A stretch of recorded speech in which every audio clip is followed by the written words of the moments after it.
सीख जो जीवन बदल दे। एक राजा था जिसका नाम रामधन था। उनके जीवन में सभी सुख थे। राज्य का कामकाज भी ऐशो आराम से चल रहे था। राजा के नैतिक गुणों के कारण प्रजा भी बहुत प्रसन्न थी और जिस राज्य में प्रजा खुश रहती है वहाँ की आर्थिक व्यवस्था भी दुरुस्त होती है। इस प्रकार हर क्षेत्र में राज्य का प्रवाह अच्छा था। इतने सुखों के बाद भी राजा दुखी था क्योंकि उसकी कोई संतान नहीं थी। यह गम राजा को अंदर ही अंदर सताता रहता था। प्रजा को भी इस बात का दुख था। वर्षों के बाद राजा की यह मुराद पूरी हुई और उसे एक पुत्र की प्राप्ति हुई। पूरे नगर में कई दिनों तक जश्न मना। नागरिकों को राजमहल में दावत दी गई। राजा की इस खुशी में प्रजा भी झूम रही थी। समय बीतता जा रहा था। राजकुमार का नाम नंदन सिंह रखा गया। पूजा पाठ एवं इंतजार के बाद राजा को संतान प्राप्ति हुई थी, इसलिए उसे बड़े लाड़ प्यार से रखा जाता था। लेकिन अति किसी बात की अच्छी नहीं होती। अधिक लाड़ ने नंदन सिंह को बहुत बिगाड़ दिया था। बचपन में तो नंदन की सभी बातें दिल को लुभाती थीं, पर बड़े होते होते यही बातें बदतमीजी लगने लगती हैं। नंदन बहुत ज़्यादा ज़िद्दी हो गया था। उसके मन में अहंकार आ गया था। वो चाहता था कि प्रजा सदैव उसकी जय जयकार करे, उसकी प्रशंसा करे। उसकी बात न सुनने पर वो कोलाहल मचा देता था। बेचारे सैनिकों को तो वो पैर की जूती ही समझता था। आए दिन उसका प्रकोप प्रजा पर उतरने लगा था।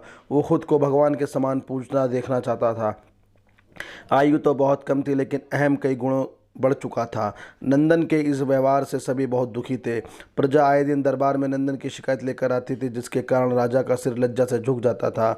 यह एक गंभीर विषय बन चुका था। एक दिन राजा ने सभी खास दरबारियों एवं मंत्रियों की सभा बुलवाई और उनसे अपने दिल की बात कही कि वह राजकुमार के इस व्यवहार से अत्यंत दुखी हैं।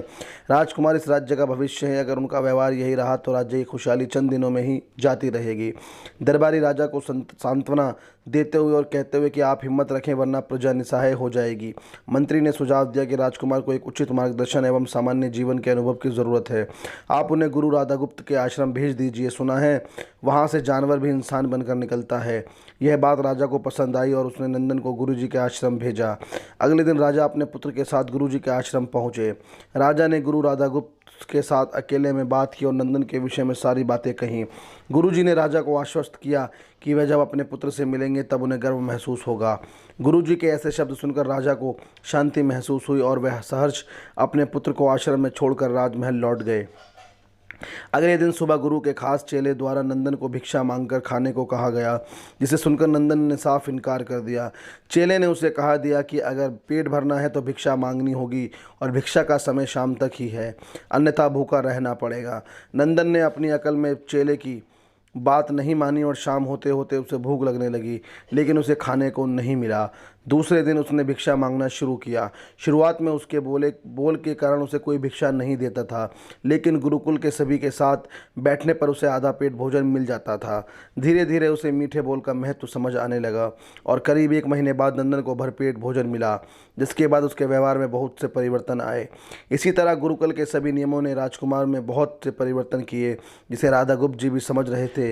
एक दिन राधागुप्त जी ने नंदन को अपने साथ सुबह सवेरे सैर पर चलने कहा।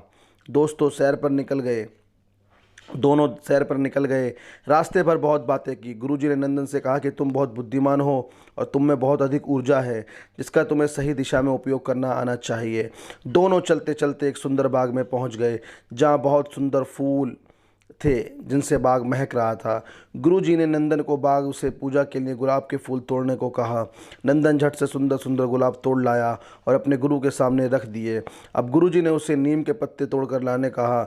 नंदन वो भी ले आया। अब गुरुजी ने उसे एक गुलाब सूंघने दिया और कहा, बताओ कैसा लगता है। नंदन ने गुलाब सूंघा और गुलाब की बहुत तारीफ की।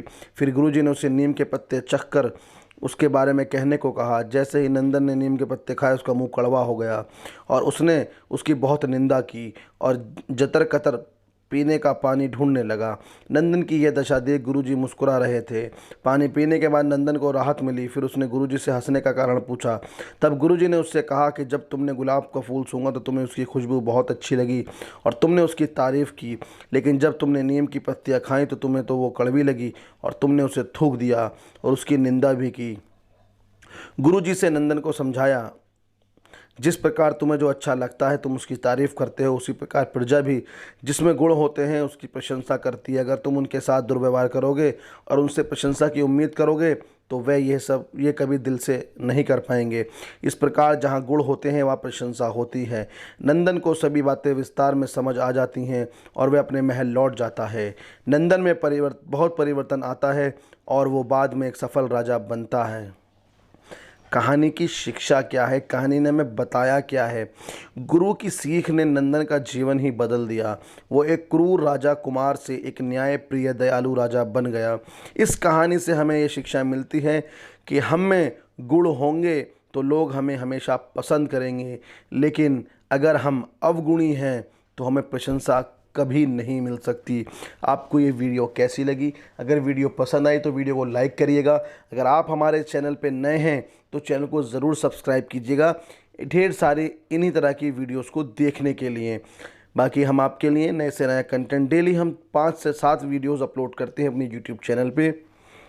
ज़रूर हमें सपोर्ट कीजिए और देखिए। And thanks for watching our video and channel as well.